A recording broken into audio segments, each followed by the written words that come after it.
Imagine you're standing at the edge of a river, 10,000 years before anyone thought to name it. There is grass on one side and grass on the other, and nothing at all marking where one place ends and the next begins. You could wade across right now, and nothing would happen. No alarm, no checkpoint, no line on the ground turning you into a trespasser. That absence of lines wasn't unusual back then. It was normal. It was the only way humans had ever lived. And yet today, that same river might separate two entirely different legal systems. Two currencies, two governments willing to go to war over exactly where the middle of it sits. Somewhere between that empty riverbank and the world we live in now, humans invented something you cannot see, touch, or hold, and then convinced billions of people to organize their entire lives around it. A country isn't a physical object. You can't point a camera at France the way you can point it at a mountain. It's an agreement, quietly renewed every single day by millions of strangers who've never met. So how did that agreement get built? The first problem was memory. Researchers studying human social behavior have found that our brains can only maintain a few hundred meaningful relationships at once. Somewhere around 150 is the commonly cited ceiling. Inside that number, a group can police itself. Everyone knows everyone. Reputation does the work that police and courts do later, but push a group past that number and the whole system collapses. You can't remember 300 faces, 300 debts, 300 grudges. Something new has to take over. That something eventually became government. But it took an enormous chain of accidents to get there. The chain starts with people who simply refused to keep walking. Long before farming existed, scattered groups in the Middle East began building permanent stone homes, digging storage pits, and, critically, burying their dead in fixed cemeteries instead of leaving them behind. That last detail matters more than it sounds. Once your ancestors are buried in a specific patch of earth, that patch stops being interchangeable. It becomes yours in a way wandering land never was. Before there were borders, there were bones in the ground, quietly claiming territory. Settling down explains why people stayed. It doesn't explain how strangers who'd never met started cooperating on a massive scale. For that, look at one of archaeology's strangest discoveries. A set of massive carved stone enclosures in modern-day Turkey, built roughly 11,500 years ago, long before anyone in the region was farming. Scattered hunting bands with no permanent village to call home somehow organized themselves to haul, carve, and raise multi-ton pillars together. The leading explanation isn't practical. It's spiritual. People will travel, cooperate, and labor for something they believe in long before they'll do it for a stranger's benefit alone. Shared belief, it turns out, is the original glue that holds large groups of unrelated people together, and every country since has run on some version of it. Belief gets people together. Food is what makes them stay organized. When humans began cultivating wheat and barley, they created something nomadic life never had. A surplus that sat in one place, ripened on a predictable schedule, and could be seen from a distance. A hidden root vegetable can't be taxed easily. Nobody can count what's buried. A field of golden wheat can. Some historians now argue this single fact quietly shaped the entire structure of early government. The state didn't emerge to protect its people out of kindness. It emerged because someone figured out how to count, store, and claim a share of what everyone else grew. Once there's something worth protecting, someone builds a wall around it. The oldest fortified settlement ever discovered has stone defenses over 3 meters tall and a stone tower with an internal staircase, built thousands of years before the wheel was invented. Archaeologists still argue about its exact purpose: keeping raiders out, holding floodwater back, or keeping valuable workers from wandering off. Whichever it was, someone had to organize the labor, plan the construction, and feed everyone during the build. That kind of coordination doesn't happen inside a family. It happens inside something closer to a government.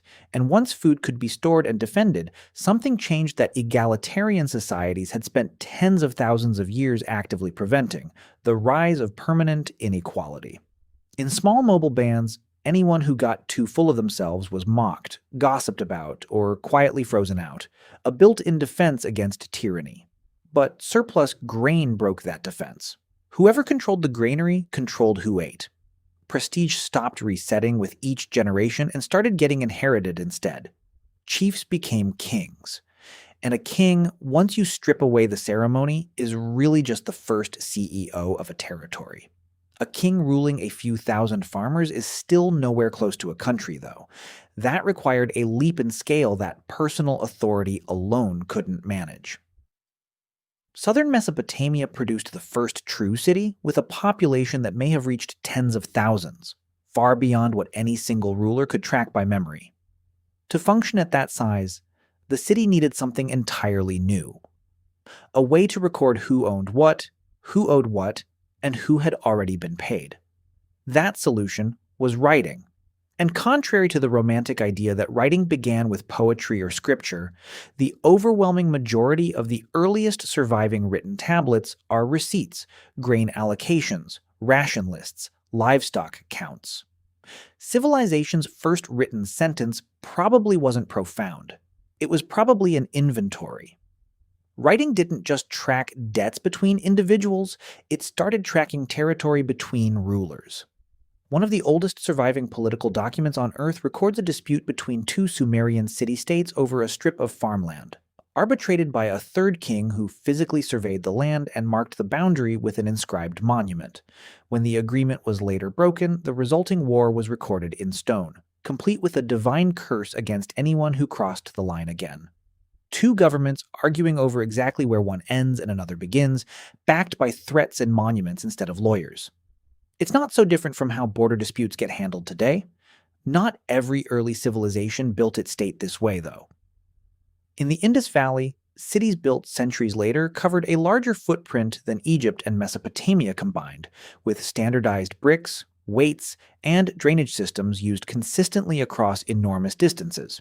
Yet almost no evidence of palaces, royal tombs, or images of kings at all.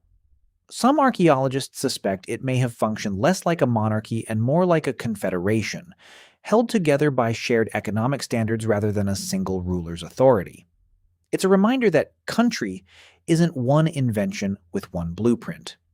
It's a problem multiple, disconnected groups of humans solved in different ways, using whatever materials, belief, grain, bricks, or force happened to be available. Empires and kingdoms, though, still aren't quite what we mean by country today. A kingdom demands obedience from its subjects. A country asks something stranger, that you feel a bond with millions of people you will never meet, most of whom you'd probably disagree with about almost everything. That feeling has a surprisingly precise origin story. Once printed material began circulating in everyday spoken languages instead of a scholarly elite's language, ordinary people across a wide territory could, for the first time, read the exact same words at the exact same moment. That shared experience manufactured a sense of belonging to one community. An entirely invented feeling that nonetheless became one of the most powerful forces in human history. The legal machinery arrived from a completely different direction. A set of European peace treaties signed in the mid-1600s, ending decades of continent-wide war, established a rule that still governs the entire planet. Each state has full authority within its own borders, and everyone else has to respect that line. Nearly the entire modern map, 193 recognized countries, still operates on a legal skeleton written roughly 4 centuries ago. Compared to how long humans have existed, that's not history. That's practically yesterday, and a disturbing number of those lines were drawn by people who'd never actually visited the places they were dividing. European negotiators redrew huge stretches of Africa and the Middle East across conference tables in the early 20th century, with little regard for the people, languages, or communities already living there. When those territories later gained independence, most kept the borders they'd inherited anyway. Not because the lines made sense, but because redrawing them risked something worse than an imperfect map. And the process never actually stopped. Dozens of countries have gained independence just since the middle of the last century, with the newest widely recognized nation appearing only in 2011. So how did ancient humans invent countries? Not with one decision, but with an accumulation of small, self-interested ones. Staying in one place, growing something worth taxing, defending it, losing track of each other, inventing paperwork to compensate, fighting over the results, and finally convincing millions of strangers to feel like one people. Tonight, when you go to sleep in your country, remember, it isn't ancient, it isn't permanent, it's a story still being written that enough people simply agreed to believe.